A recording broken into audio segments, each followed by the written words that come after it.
She has been branded with a name that echoes through the darkest corridors of history, the She-Wolf of France. She is remembered as one of the most fearsome and notorious women to have ever worn the English crown. Her story does not begin with power, but with sacrifice. She was sent to England as a 12-year-old princess, a delicate dove offered as a token of peace, a pawn in a game played by powerful men. She was immediately cast into the shadows of a cold, loveless marriage, her existence all but ignored by the one man who should have cherished her. For nearly 2 decades, she endured humiliation after public humiliation. She played the part of the dutiful wife and queen, swallowing her pride, burying her pain, and biding her time. But there is only so much a soul can bear before it breaks, or breaks free. Queen Isabella chose freedom. This is the staggering, emotional, and controversial story of how a spurned queen, pushed to the absolute brink, found an ally and a lover in her husband's most hated enemy. It is the story of how she raised a mercenary army, invaded her own kingdom, and ripped the crown from her husband's head with her own hands.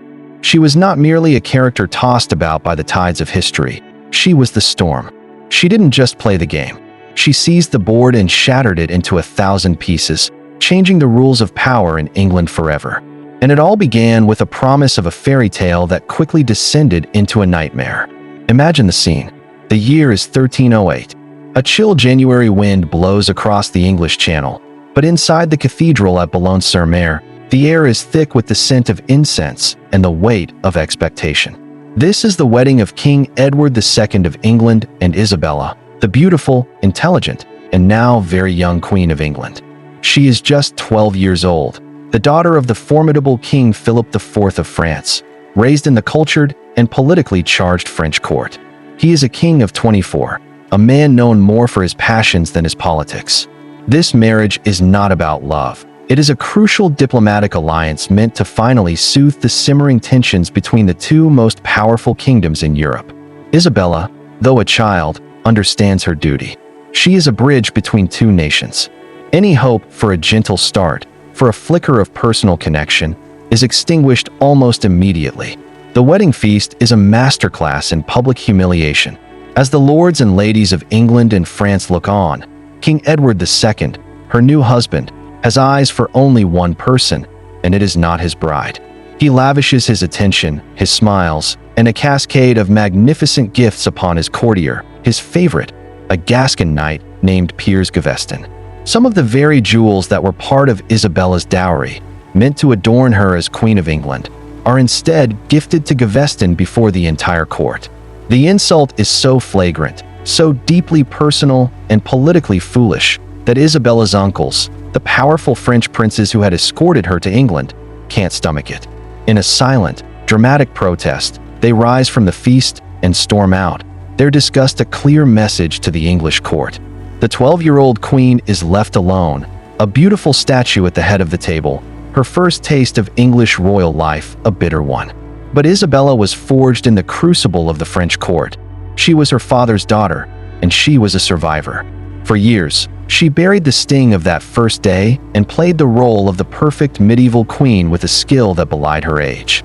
She was a picture of grace and dignity, navigating the treacherous, viper-infested waters of the English court. The barons despised Gaveston, seeing his influence over the king as a cancer on the kingdom. Yet, Isabella, the woman he had been used to humiliate, managed to form a working relationship with him. She understood that to have any influence at all, she had to play the long game. She acted as a mediator, a peacemaker between her hot-headed husband and the powerful nobles who were perpetually on the verge of open rebellion. Her position was solidified when, on November 13th, 1312, she gave birth to a son and heir, the future Edward III. She had done her primary duty. She had secured the royal succession. For a brief, shining moment, it seemed she had carved out a space for herself, a position of respect and quiet authority. Perhaps, she thought, this was a life she could endure. But that stability was built on sand. The king's obsession with his favorites was a sickness for which there was no cure. The enraged barons, led by Edward's own cousin, Thomas of Lancaster, finally had enough. In 1312, they captured Piers Gaveston and, after a sham trial, had him executed. Edward II was shattered, consumed by grief and a burning desire for revenge. It wasn't long before he found new favorites to fill the void Gaveston left behind. The Despenser family, a father and son duo, Hugh the Elder and Hugh the Younger. If Gaveston had been arrogant and greedy, the Despensers were utterly ruthless, their ambition a poison that would seep into every corner of the kingdom. Their power over the king became absolute, and they viewed the intelligent, diplomatic queen not as an ally, but as a rival, a threat to be neutralized. The final, unforgivable blow came in 1324. England was now at war with France, the land of her birth, and her own brother sat on the French throne. Edward and the Despensers used this as a pretext for the ultimate betrayal. They accused her of being a French spy in her own court.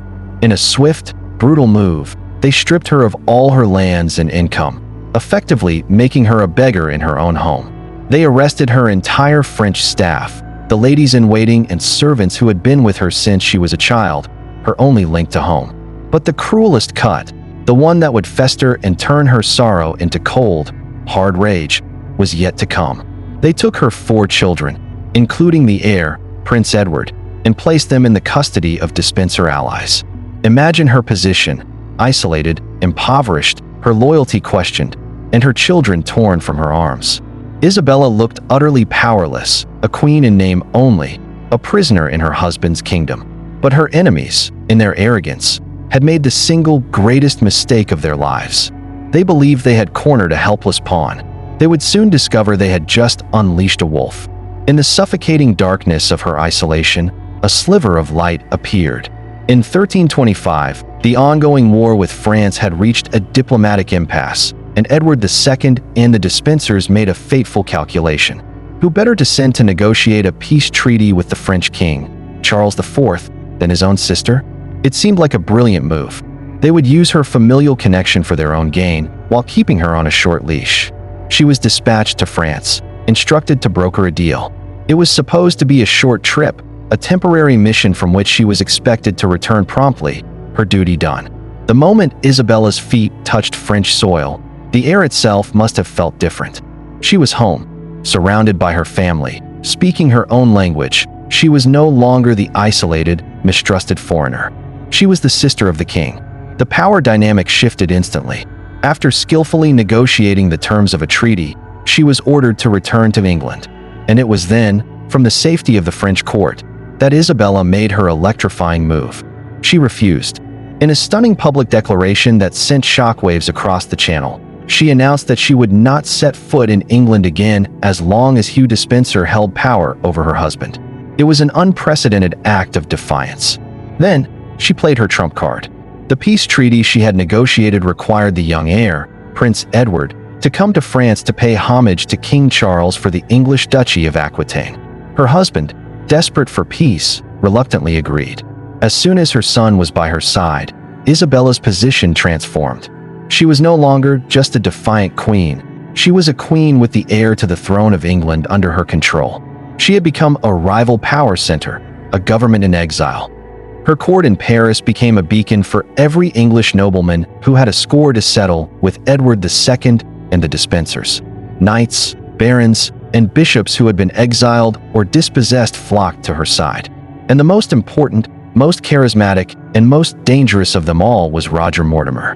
Mortimer was a formidable marcher lord, a brilliant military man who had been one of the leaders of the baronial rebellion against the Despensers. Captured and sentenced to life imprisonment in the Tower of London, he was a man marked for death.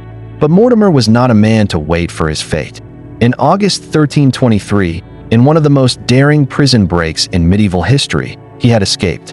An accomplice drugged the guards during a feast, and Mortimer broke through the stone wall of his cell, climbed onto the roof, and used rope ladders to scale the formidable walls of the tower, eventually escaping by boat across the Thames and fleeing to France. Now, in Paris, this battle-hardened fugitive and the defiant queen met. A political alliance was forged in the fire of their shared hatred for the Despenser regime, but it quickly, inevitably, became something more. Was it a calculated partnership between two master political operators, or was it a passionate, all-consuming romance born from shared exile and ambition?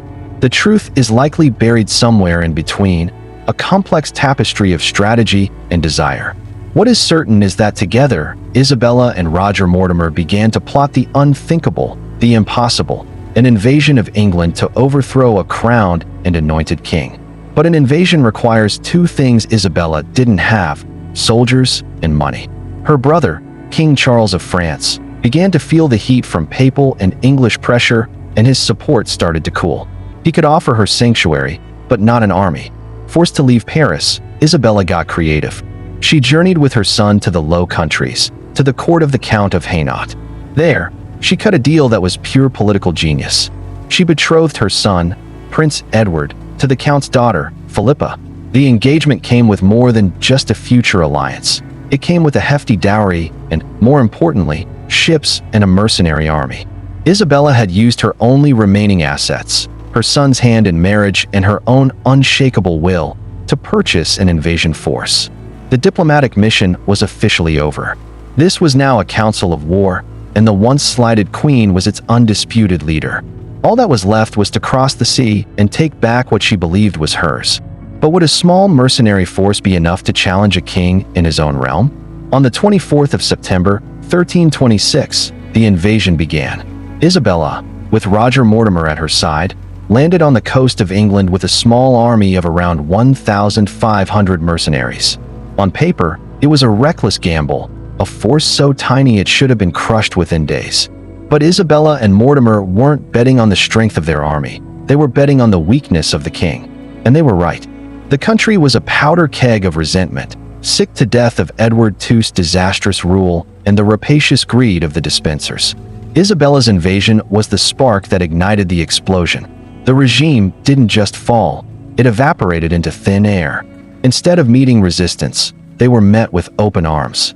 Key figures of the realm, including Edward II's own half-brothers, the Earls of Kent and Norfolk, and his cousin Henry of Lancaster, defected to her side immediately, bringing their own forces with them.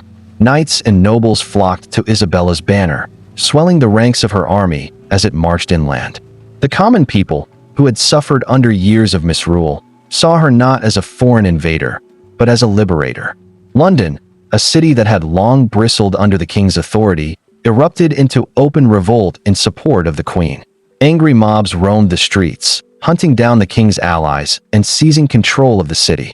King Edward and the Despensers, watching their power crumble around them, panicked. They fled London, heading west towards Wales, hoping to raise an army in the Despenser heartlands. But there was nowhere to hide. Their support had vanished like mist in the morning sun. The elder Despenser was captured at Bristol and, without ceremony, executed. Hugh the Younger, the man whose avarice had started it all, was captured alongside King Edward in Wales in November. Despenser was brought to Hereford for trial, though trial is a generous term. The verdict was a foregone conclusion. He was sentenced to be publicly and brutally executed as a traitor. He was dragged through the streets, hanged from a gallows 50 feet high, and then, while still alive, cut down, disemboweled, and castrated before being beheaded and quartered. It was a horrific death, a grim and terrifying message that the reign of the favorites was definitively and brutally over. His head and limbs were sent to be displayed in major cities across the kingdom, a warning to all. With the king in chains and his hated advisors dead, Isabella and Mortimer were the undisputed masters of England.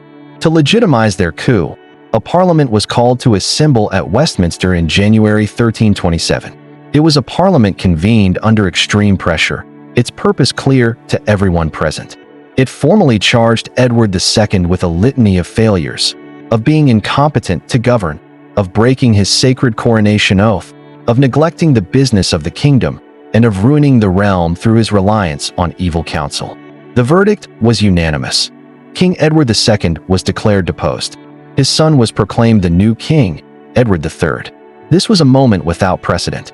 For the very first time in English history since the Norman conquest, a legitimate, anointed king had been overthrown and removed from power by his own people, an act orchestrated and led by his own wife. Isabella had achieved the impossible. She had gone from a humiliated teenage bride to the most powerful woman in England.